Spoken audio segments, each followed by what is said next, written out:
Hi everyone, welcome back to another tutorial on how to add music to BeReal.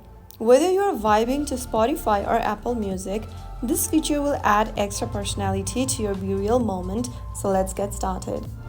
First of all, open up your BeReal application and make sure that you're logged in. Also make sure that the application is updated to the latest version from the Play Store or your App Store.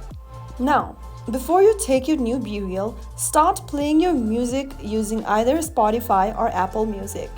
Make sure that your BeReal account is connected to Apple Music or Spotify, and then go ahead and start playing your music first. While the music is playing in the background, go ahead and tap on the BeReal app, and from the home page, tap the camera button at the bottom.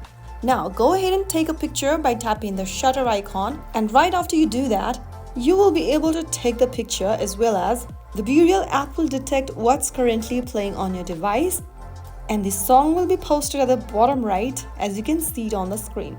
Since I've connected with my Spotify account and I've been playing this particular song while taking the BeReal, it has added the song automatically detecting by pulling the song that's currently playing in your music app. Now, tap the send button at the bottom of the screen and your BeReal with the music info will be visible to your friends or your chosen audience. So that's how you can easily add music to BeReal. If you found the video helpful, don't forget to like, share and subscribe. I will be back again in the next episode. Thank you for watching.